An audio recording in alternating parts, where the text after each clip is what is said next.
Professor Zechthymel was considered the finest mind in theoretical xenophysics across 7 star systems. His crystalline brain could process information at light speed. His 12 optical organs could read multiple texts simultaneously, and his perfect recall meant he never forgot a single equation. His advanced physics course at the Galactic University was legendary for its difficulty, a 92% failure rate that he wore as a badge of honor. The classroom was filled with the brightest minds from across the galaxy. Vorthan students with their biocomputers integrated into their skulls, recording every word. Etherians whose psychic abilities let them transcribe thoughts directly onto quantum paper. Mechanoids who downloaded lectures directly into their memory cores. And then there was Rachel Martinez, the sole human exchange student, sitting in the back row with nothing but her hands folded on the empty desk in front of her. 3 weeks into the semester, Professor Zechthymel finally addressed what he considered an insult to his teaching. "Miss Martinez." His voice resonated through harmonic frequencies that most species found intimidating. "I notice you take no notes. The Vorthans have recorded 847,000 words of my lectures.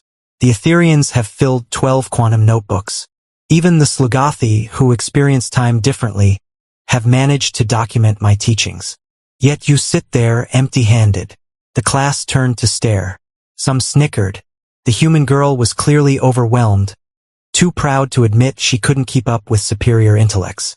Rachel stood slowly, her expression calm. "Professor, may I ask you a question first?" Zechthymel's optical organs swiveled in irritation. "If you must. In your lecture on quantum field fluctuations last week, you stated that the Heisenberg uncertainty principle applies universally. But wouldn't that conflict with your earlier assertion about determinate particle positions in collapsed wave functions?" The professor paused. He had indeed made both statements, 16 days apart, buried in different contexts. Furthermore, Rachel continued, when you explained temporal dynamics, you used the Vorthan model of linear time, but your mathematical proofs relied on the Etherian circular time equations.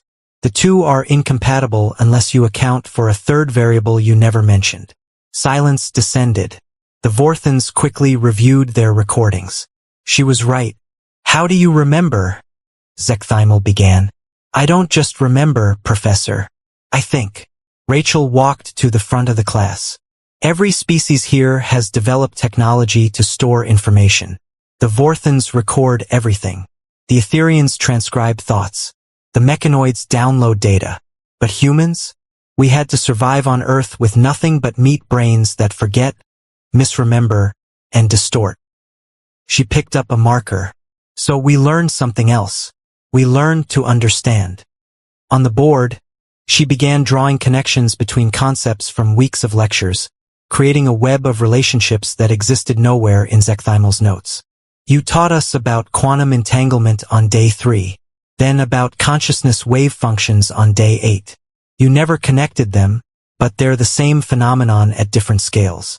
Here's the proof." Her hands moved quickly, writing equations not from memory but deriving them in real time from core principles. "The Vorthans recorded your words about exotic matter, but did they notice you contradicted yourself 4 times?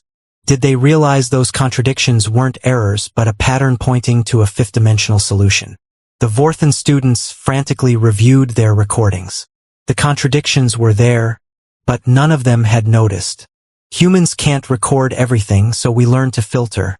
We can't store infinite data, so we learn to compress ideas into principles. We forget details, so we focus on patterns.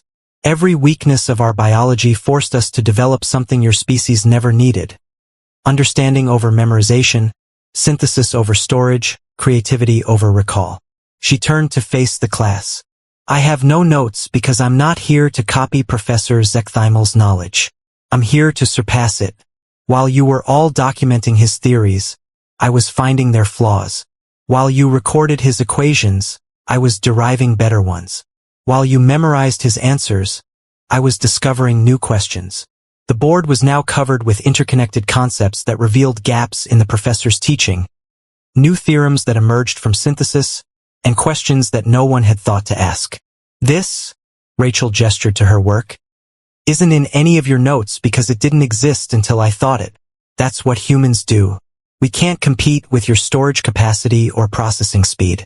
But we can do something you can't. We can imagine what isn't there. Professor Zechthimal studied the board, his 12 optical organs taking in the elegant solutions to problems he hadn't even realized existed. For the first time in his career, a student hadn't just learned from him but had taught him. "Class dismissed," he said quietly. "Except you, Miss Martinez. We need to discuss you teaching next semester's course." The room emptied in stunned silence, leaving the professor and the human girl who took no notes because she was too busy thinking.